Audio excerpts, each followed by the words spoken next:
Can't happen in America? Stay tuned. I am your host, William Cooper.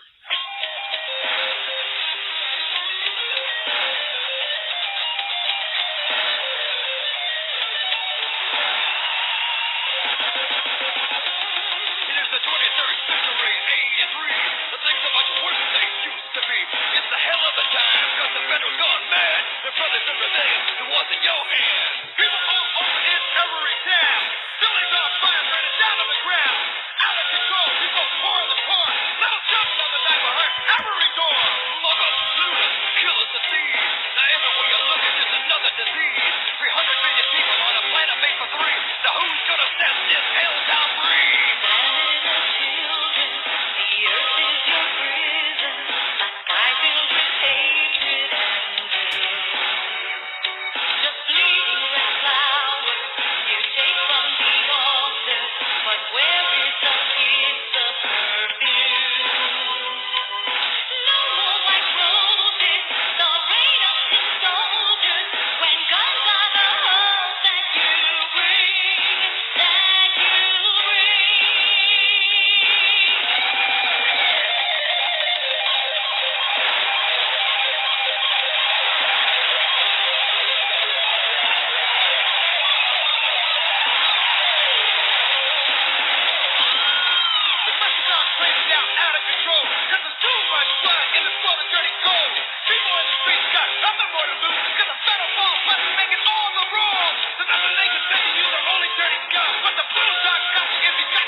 The light is the hope that you bring.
It's May 6th, 1992. This is my birthday, folks, and I'm going to do a show tonight that I don't want to do, but it's got to be done by somebody, and I'm the one that's going to do it.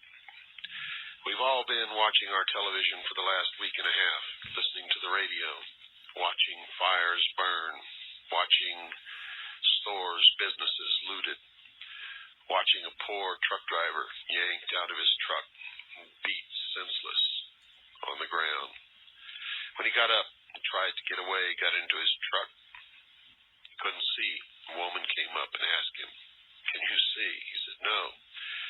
She said, "I'll be your eyes." And such was the scenes that we watched. And we were torn between understanding and loathing and hatred and love and shame.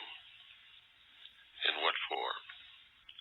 And that's the subject of tonight's The Hour of the Time.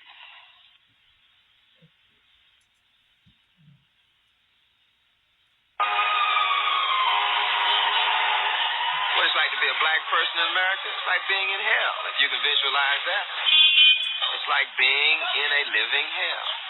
Your life is not worth anything. And That's a sad commentary. Black in America, even in 1992, hasn't changed much. We have no rights that the white man respects. Four police officers stood trial in Simi Valley, California, for the beating of a man named Rodney King, a black man. The jury came across with its final verdict on a day that will live in infamy, and for some people, today will be famous, for they loved the verdict. Those people are racist. They're people with no heart. The verdict was, for three of the defendants, not guilty on all counts, complete acquittal. For the last defendant, Officer Powell, was not guilty on all counts but one, and the last count that he used excessive force was a hung jury. An incredible verdict in light of the fact that the entire nation and the world had been viewing an amateur videotape that had been taken on the scene, which showed over 50 blows. I believe the correct number was 56 blows in 80 seconds to a man who was lying on the ground, who had no weapon, who posed no threat, who did not attack anyone during this time. But nevertheless, 56 blows from clubs, what the officers called batons. That's a polite name for a club, a stick. And I believe no one believed that those officers would be found innocent. Hardly anyone, anyway. I'm sure that there were some people who felt that the officers were justified. There always is. I'm sure that most police officers sided with their peers.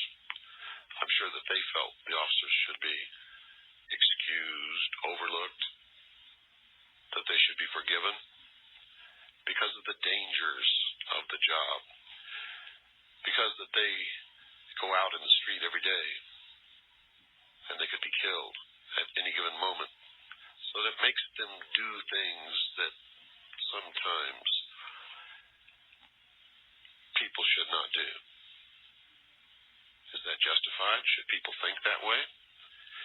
Well, that's been the debate all over the nation and all around the world.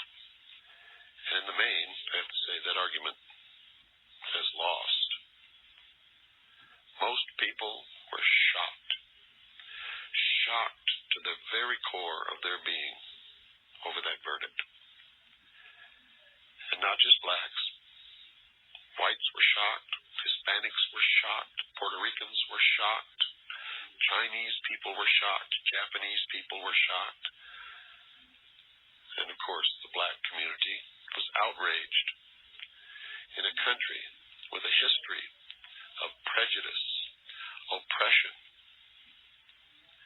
in a country For to be a black person is a struggle from the moment of birth until the moment of death. This was an outrage. It was as if they had already been thrown into the cesspool of life, and somebody had come along and dumped another cesspool right on top of them. It took all the hope away from these people. At least that's what they tell me. And I have to tell you, it took some hope away from me because I've been predicting this for a long, long time. In fact, I'm going to give you now a speech that I delivered in New York City on April the 26th, 1992, just a few days before this incident took place. The incident that resulted in hundreds of buildings burned to the ground. I believe the last count that I heard, 1,700 buildings burned to the ground in Los Angeles. Over 40 people dead, more than in the Watts riots. Hundreds of people wounded. Over 700 people arrested. Many businessmen out of business forever. An entire economic community destroyed. I have to tell you, folks, no businessman in his right mind will ever go back into South Central Los Angeles and open a grocery store, a supermarket, a discount store, an electronics store, a stereo store, any kind of store. It's not going to happen. It is not going to happen. If those people thought that they were bad off before, they are now destitute. In New York City on April the 26th, this is what I told my audience of approximately 600 people. I asked them to close their eyes, and on their eyelids to draw a map of the United States and all of its possessions. And on that map, place a dot for every city and town in this great nation of ours.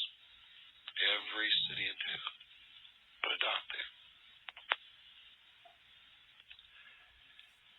Now, if you're like I am, you've got so many dots there you probably couldn't count them in a week, because that's how big this country is.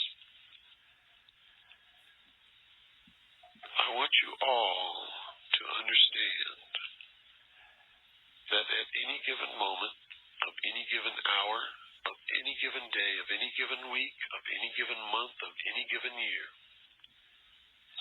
if you've got enough money, in every single one of those towns or cities, you can buy as much of any type of drug that you can imagine or that you can possibly want if you have the money to pay for it. On some street corner, and in some cities and towns, on many street corners. Now I want you to take yourself and your imagination to that street corner in whatever town that you pick.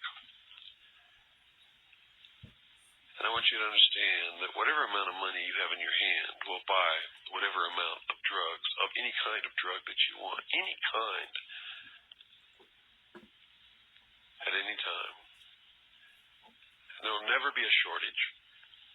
The drugs will always be there as long as you have the money in your hand. Now just imagine, what kind of a supply system does that require?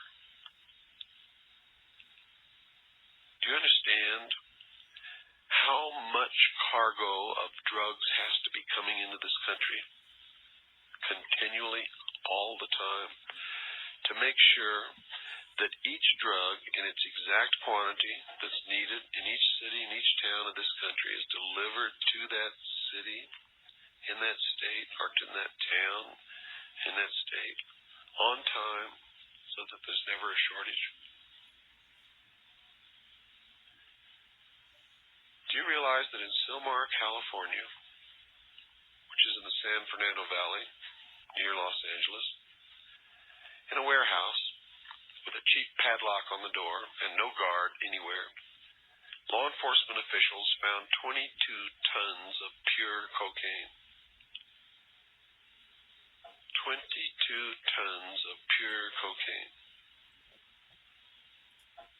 They confiscated it, took it away. Now that has a street value of $22 billion, not million, billion, spelled with a B. When I read that in the Los Angeles Times and saw it on television, I began to try to track that cocaine. I was told that it was placed in the property unit of the Los Angeles Police Department. When I attempted to verify that it was there, I was told that it was not. When I tried to trace it from the property department of the Los Angeles Police Department, according to proper procedures, it should have been burned, destroyed. However, there was no record of its destruction. There was no record of it ever having left the property department. There was no record of any trace of that 22 tons of pure cocaine. $22 billion street value. Now, I hope you understand that that's just one city, one little small town. In fact, Sylmar is not very big. It is not Los Angeles. One little small town in its whole nation. Now, just in the last few days, I believe they found 6 tons of cocaine in a warehouse somewhere, and a whole bunch of tons of cocaine in another warehouse somewhere. But you see, I don't even pay any attention to it anymore, because I know that if you try to trace those bags of cocaine, you won't find them. They go right back out onto the street, right through the police department as if it's got holes in it. It's incredible. You see, because money talks. The old saying is BS walks. You all know what that means. Money talks. Pretty hard for somebody to burn 22 tons of cocaine, but that's not the reason why it wasn't burned. So you have to understand, to get that much drugs into this country, so that every little city and town in this entire country is supplied with drugs, takes much more, much, much more. So much more that it's almost impossible to imagine. Much more than any Colombian drug lord could ever handle. And there's no Colombian drug lord that has anywhere near the amount of money that would be required to perform a logistics operation of that magnitude. When I was with the Office of Naval Intelligence, my friends, I can tell you that I discovered that the drugs are being brought into this country by the military and the intelligence community. And the way they get through customs officials and by law enforcement officers is that they are classified cargoes, secret cargoes, top secret cargoes. No one could look at them unless they had the clearance and the need to know, and the cargo is addressed to them. Much of the drugs are flown into places like Edwards Air Force Base, California. There's a place in Arizona, which is a CIA proprietary airfield. There's a place in Florida, Homestead Air Force Base, and many, many others. There are tunnels going underneath the Mexican border. The Mexicans didn't dig those tunnels. No, these are smooth operations. No one ever gets caught in the drug war, except users. Have you ever noticed that? Or small-time operators with real small cargoes. Anytime a huge, tremendous cargo is ever caught, like the 22 tons in Sylmar, no one is ever arrested, and the drugs always conveniently disappear. Right back out on the street. Well, what's this all about, and what's it got to do with Rodney King? Well, I'll tell you, folks. In this country, most people who aren't black have not liked blacks. In fact, appear to be afraid of them. I don't know why. I really, honestly, truthfully don't know why. In my life, and in my book, I wrote about a good friendship between myself and a black man. In fact, he was the best man at my wedding. I've never had that problem, so I don't understand it. Maybe it's because I wasn't raised in the United States of America. My father was an Air Force officer, command pilot, which means he'd flown thousands of hours in airplanes, and he's still alive to talk about it. He's a retired colonel, lives in the state of Texas. And wherever he went, we went. And because of that, I spent a good portion of my life in foreign countries, living on military bases, Air Force bases. And nobody ever taught me to hate the black man, or the yellow man, or any other man for that matter. So because I never learned it, and it is a learned trait, because no child is ever born hating any other child because of the color of his skin. It doesn't happen. It's taught by parents, and by peers, and by neighbors, and by friends. It is a learned thing. It is a despicable thing. It is a tool that is used by the very powerful in this world to create dissension and hatred amongst the rest of us, so that we struggle between classes, and one class attempts to hold the class below it down, while at the same time struggling up to the next higher class above itself, while they try to hold that class down. And descendants of slaves in this country have always been the lowest rung on the ladder of classes. So what the Rodney King thing is all about, ladies and gentlemen, is dissension, is hatred. It's being used, and I'm telling you right now, is created from the beginning. From the beginning.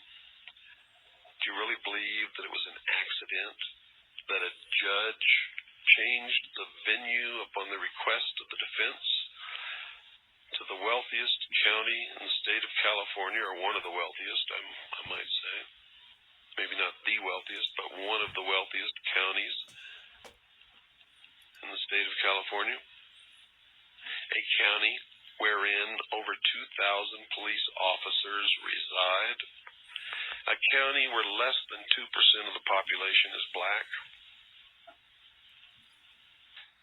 A county who does not understand the violence, the oppression, the misery, the frustration of the people who live in South Central Los Angeles. Now, don't get me wrong, I'm not sticking up for Rodney King. Rodney King committed a criminal act. He was drunk. He was speeding. He refused to stop when the police officers turned on their siren and tried to pull him over. Eventually, though, he was stopped. And when he was stopped, his two companions in the automobile got out of the automobile and surrendered to the officers and raised their hands behind their head and did exactly as they were told. And to my knowledge, they were not beaten. Rodney King, on the other hand, refused. He would not comply with the officers' orders. Therefore, when they tried to take him into custody, he resisted. He was then beaten, and for a few moments, it was reasonable force. But when Rodney King was beaten to the ground and was unarmed and was rendered 56 blows with these clubs, these batons, in 80 seconds, that is excessive force. I don't care what he did. See, I fought in Vietnam. And I'm going to tell you right now, folks, when I shot somebody and he fell to the ground, I didn't shoot him again, even if he was still alive. And I wouldn't have, unless he went for a weapon, or unless all of a sudden he became a very serious threat to me. Rodney King could not have been a threat to anyone. He was surrounded by officers. There were so many officers there that Rodney King could not have been a threat to anyone, could not have hurt anyone, could have been quickly overpowered without the use of any clubs whatsoever. But we're being propelled into a police state. You doubt it? Well, on the first night, the debut of this program, on May the 4th, I talked a little bit about that. I believe I talked a little bit about it last night, on May 5th. That program was taped April the 30th, I believe. But I want you to understand something. When you sit in front of your television on Friday and Saturday night and watch cops, top cops, lady cops, 911 cops, SWAT cops, detective cops, and all the other cops, grandma cops, and you sit there and watch them break down doors without identifying themselves,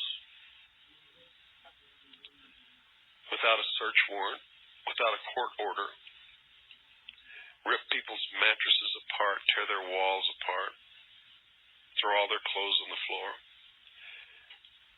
And they do something that you don't see in that series. You know, they strip search people. You don't see that because they can't show it on television. But they do it. Now, if they don't find anything, folks, all they have to do is drop a little bag of white powder somewhere in that house. And now they own the house. They take it from you. You don't have it anymore. You'll never have it anymore. They can confiscate your bank account, your RV, your cabin, your property, land, every single thing that you own, your cars, your clothes, and your children.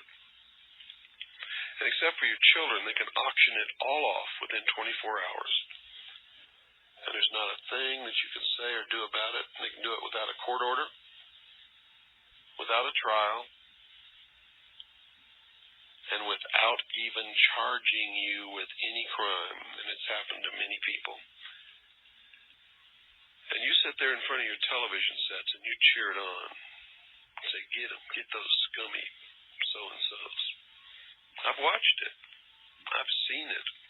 I've been in living rooms where this has occurred. And the reason you do it is because you're watching it happen to blacks, minorities, poor white trash, what they call poor white trash down south. Puerto Ricans, Hispanics, and you say, get them. They're a threat to us, middle class.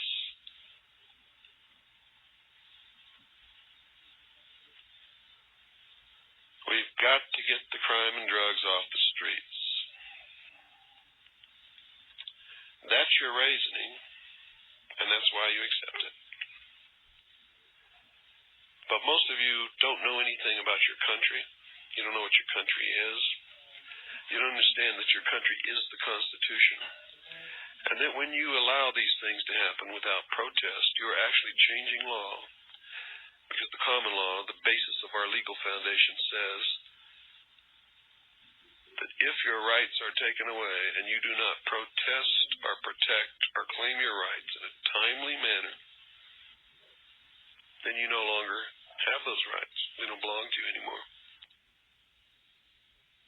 They're gone. You see, the fourth article and amendment to the Constitution, one of the original Bill of Rights, first 10 amendments, says that all of those things cannot be done. It says that you can't search anybody's person, papers, or property unless upon the issuance of a warrant signed by a judge based upon testimony which produces probable cause that you have committed a crime.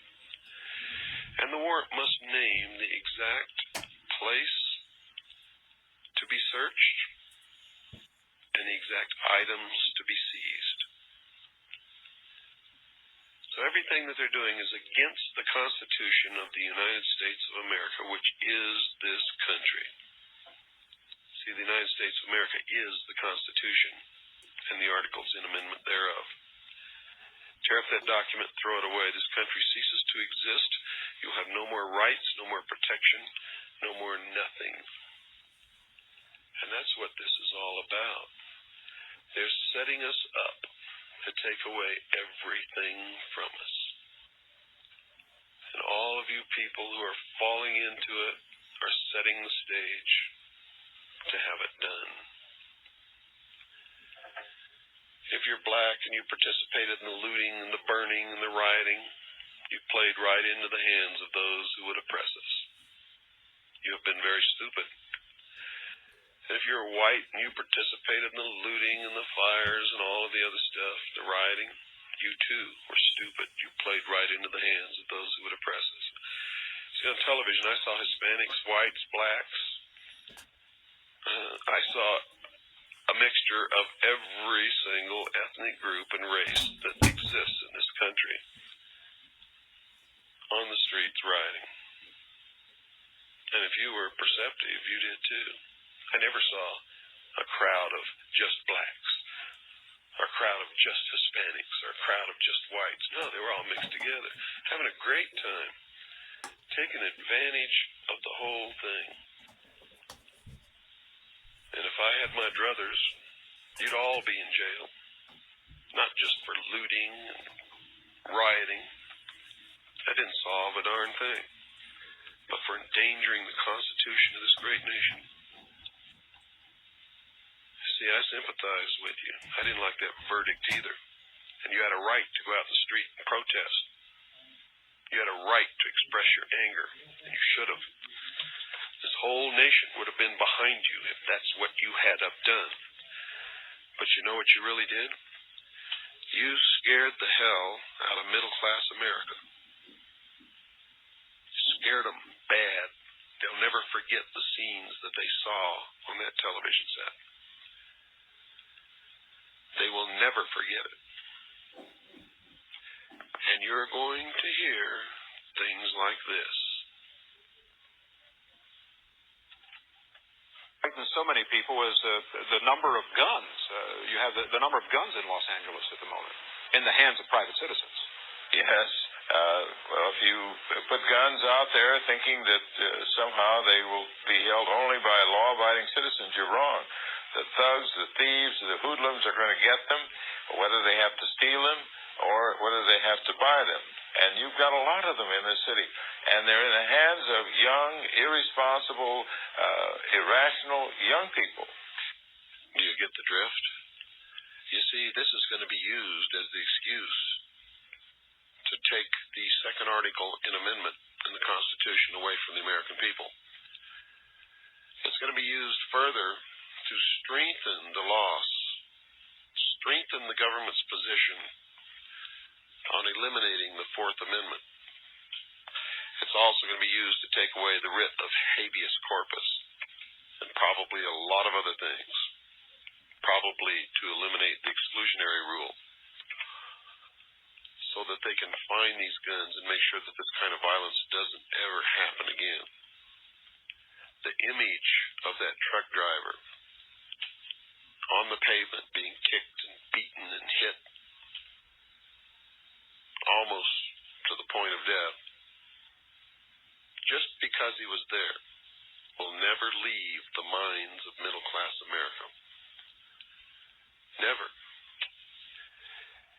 And no matter what they felt when they first viewed the Rodney King beating on the videotape, no matter what they felt then, This, I guarantee you, is what they feel now. I guarantee you that they are in full accord with this member of the jury who said this. No way. There were 3 people in the car that Rodney King was driving. All 3 of them were black. 2 of them put their hands up and were handcuffed and booked in the proper procedure, and 1 chose not to be booked. It's as simple as that. Rodney King set the action. And there you have it. You see what it's all about? You've all been suckered. A Masonic judge, a Freemason, changed the venue to one of the wealthiest counties in the state of California, wherein 2,000 police officers lived and only had a population of less than 2% blacks. That in itself would have almost guaranteed an acquittal. But another Masonic judge, the one who actually tried the case, really did guarantee an acquittal. For the defense's entire case was that the officers acted in accordance with their training.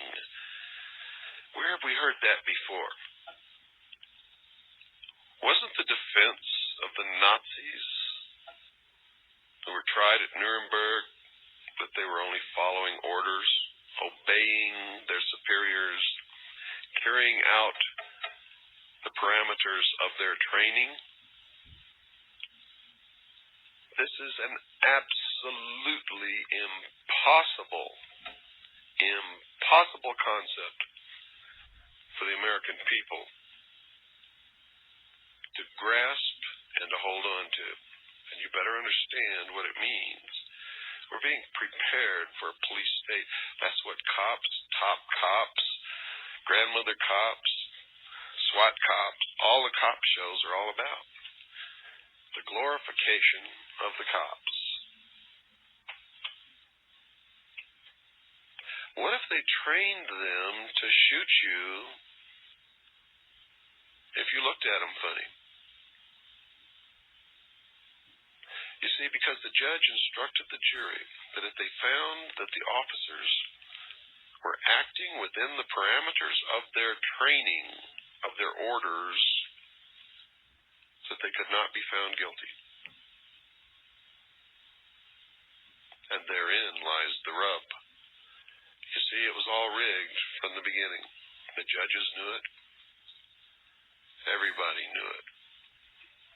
Did you know that Tom Bradley made a statement that in case the jury came in with a not guilty verdict that he expected rioting, that he was not prepared? Why? Did you know that Daryl Gates made a statement that he had set aside monies to pay extra police officers and take care of all the extra forces and things that they would need because if the verdict came in not guilty, they expected rioting? Yet they had no extra forces. They were completely unprepared and nothing was done. Why? Because somebody wanted to scare the living daylights out of the middle class in this country so that they could justify taking away rights from the American people. And I got to tell you something. You all fell for it. All of you. You fell for it hook, line, and sinker, and you're going to suffer because of it. This was no accident. And I've talked to a lot of blacks in those neighborhoods by telephone. Good, honest people who did not participate in those things. But they were witnesses and they watched. And they tell me that some of the fires were started by their people. They saw them do it. But some of the fires were started by people they never saw before and were professionals. Had professional techniques, professional fire bombs. And if you know anything about fires, you know that whole buildings don't go up at once unless somebody knows what they're doing. So somebody was following the looters around, and after they finished looting a building, they would go in and set a fire that would instantly consume the building. Total conflagration. And then they would disappear. People who were not from the neighborhoods. Not from the neighborhoods. Somebody was running through the neighborhoods telling people that the merchandise in stores were free. Now, that doesn't excuse them running down and taking merchandise out of the stores. It's despicable. The looting was despicable. I abhor it, and all who participated in it should be apprehended, should be tried, should be convicted, and should be thrown in jail. Anyone who hurt another person or destroyed anyone's property should be tried, convicted, and thrown in jail. As far as I'm concerned, anyone who killed another person should be tried, convicted, and I would hope that they would receive a death sentence. But that's not up for me to decide. See, I believe everyone has a right to be angry, and has a right to protest, has a right to demonstrate, has a right to march in this country. But no one has a right to do what these people did. I believe that our police officers serve the public, should be polite, should be professional, and no one, no matter how guilty of any crime, should be subjected to a beating that we saw on that videotape being given to Rodney King. It's not up to the officers to judge punishment or to punish. Their job is to help the public, keep the public and their property safe, identify and apprehend criminals. And their job is to do it within the law and do it humanely. Training does not justify abuse. Hitler trained his SS to murder, cold-blooded murder people. And if their excuse didn't stand up in the Nuremberg trials, why should this excuse stand up with these 4 officers in any trial in this country? Because that is the whole key to the whole not guilty verdict, was the defense's position that they were acting within the parameters of their training and the instructions of the judge to the jury, that if they found that they were acting within the parameters of their training, they could not be found guilty. Which means, if during their training they were taught to rob a bank every 3rd Sunday, and to take that money and buy guns and to go out and kill 2 people every 4th Sunday, then they could not have been found guilty if all of that was taught to them during their training.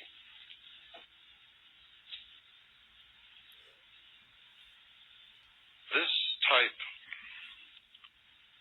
of thinking in this country is insanity and cannot be allowed.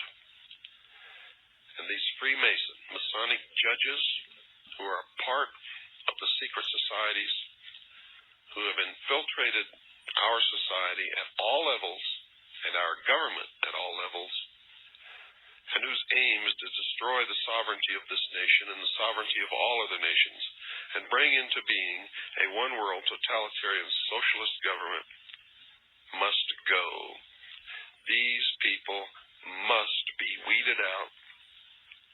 They must be prosecuted and dealt with legally within the law, but it must be done. If you don't think this is a conspiracy, you watch.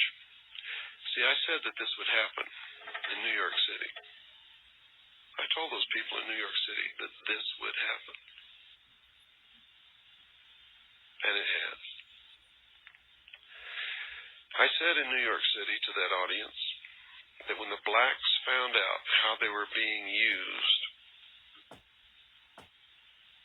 and how they were being intentionally addicted to a welfare state to create a dependent class of people, and then the welfare benefits are withdrawn to create a criminal class of people, and then the criminal class of people is addicted to to dope narcotics, not only as a feel-good substance and addiction, but as a method to fuel their economy, as a method to put food on the table.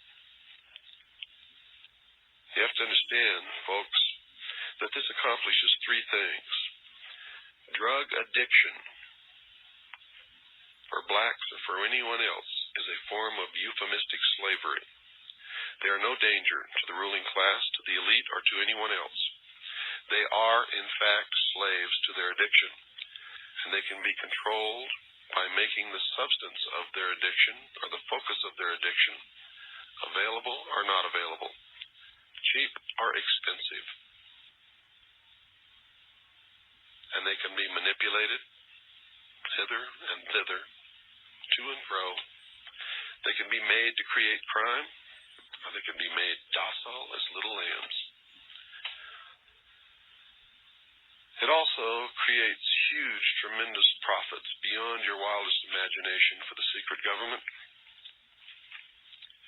And they use these profits to finance and bring into being the New World Order, the one world government, the police state that's to come.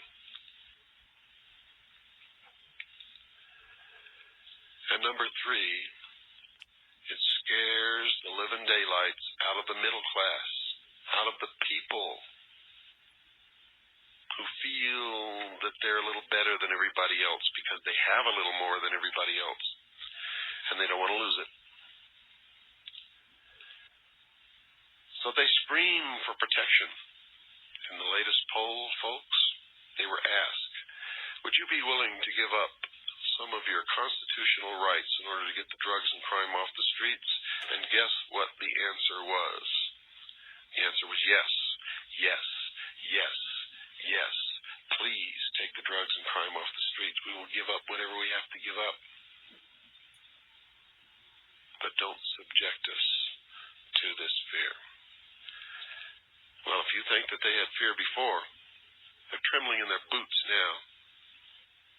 Trembling in their boots. And the cause of the black man in America has been tumbled backwards for 100 years, at least. At least. And the black man will be lucky if he ever regains what he has lost over what has happened in the city of Los Angeles.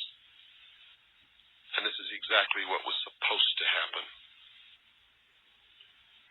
And all you kids, all you members of gangs out there, you want to feel like somebody? You want to be somebody? You get in touch with me and I'll show you how to be somebody. And I'll show you how to save yourselves and help save this country. Because this country is all you got. You see, it's not middle class America that's oppressing you. We're all being used. All of us. We are all being manipulated and used like puppets. And with those with the power pull the strings, we dance and we like it. Because we've been taught that that's what we're supposed to do and that's what we're supposed to like. And that's what Los Angeles was all about, and that's what Rodney King was all about.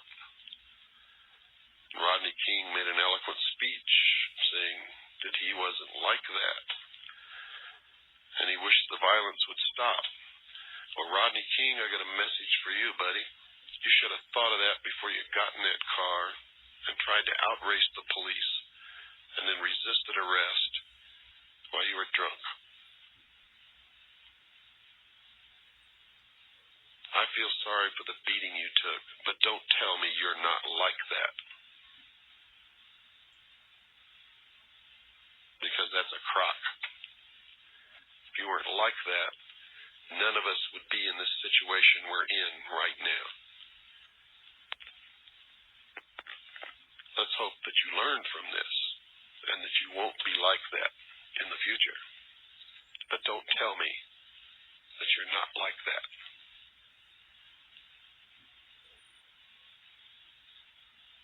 And what about all the black civil rights leaders who fueled this, and the congressmen who fueled this, and the media who fueled it?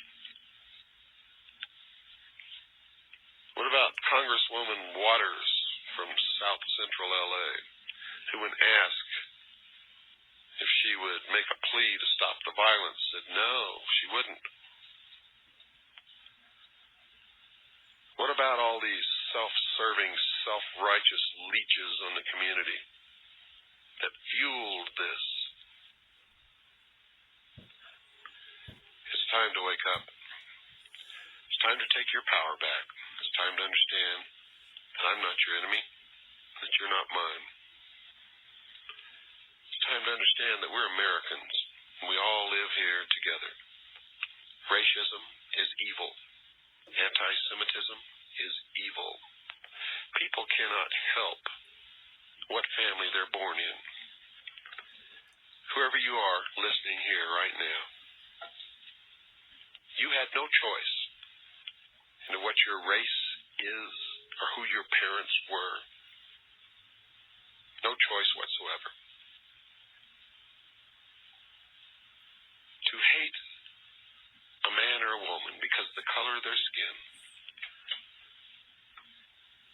or for anything else that is as stupid as that, is insane. And if we continue to do that, we will surely deserve the harvest that we will reap from our actions. Racism is not born in anyone. It's taught. It's taught by parents, by teachers, by peers, by coaches, by friends, by relatives, by bus drivers.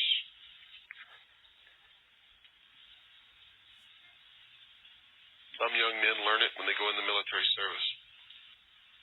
Although the military service, I must say, is probably one of the best integrated, least racial groups in this country. Some of you might want to know, how do I know all of these things? What authority do I impart these words of wisdom to my listening audience? It's very simple, ladies and gentlemen. I used to be part of this group who's bringing all these things about. I was there. I was in the midst of it. I was a member of the Office of Naval Intelligence. I saw plans for this over 20 years ago. For everything that's happening in the world today, I'm the only person in the world who has an absolute 100% accuracy rating on predicting future events. And so far, I've never been wrong. I'm not bragging, and I'm not proud of that. You see, because I base all of this upon documents, plans that I saw when I was a member of the Office of Naval Intelligence, and upon 20 years of research. I hope and pray every night that the next day I will be wrong. I want to be wrong because the day that I start to be wrong, it means that we will start to win the war. Now don't fool yourself. We are engaged in a war for our freedoms, for our future, for our existence.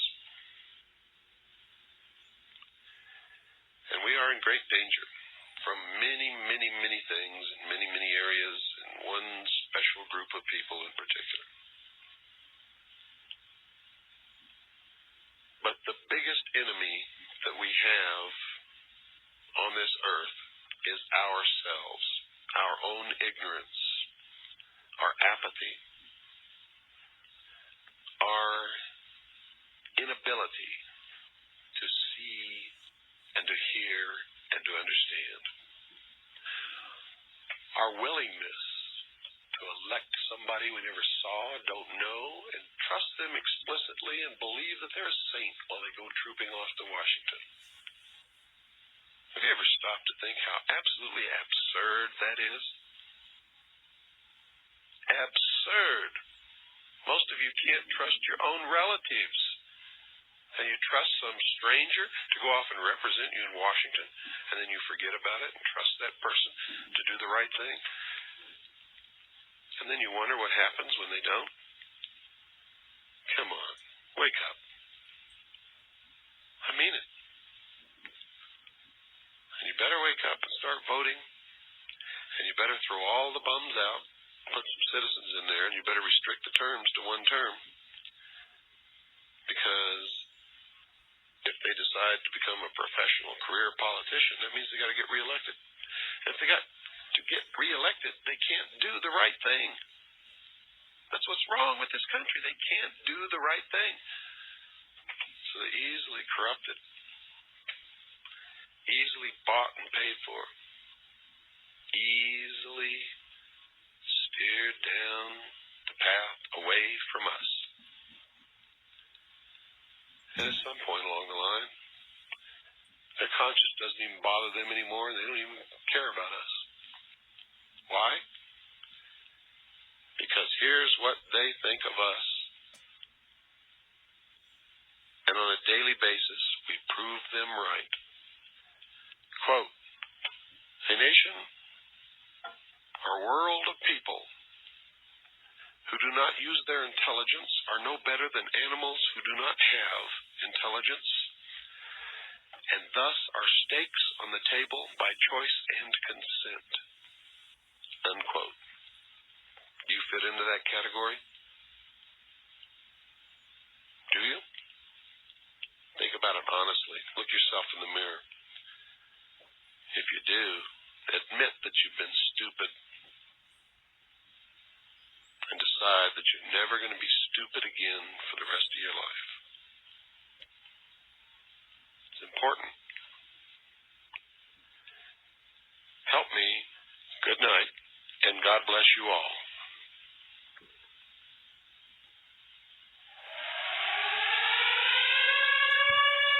Lights out.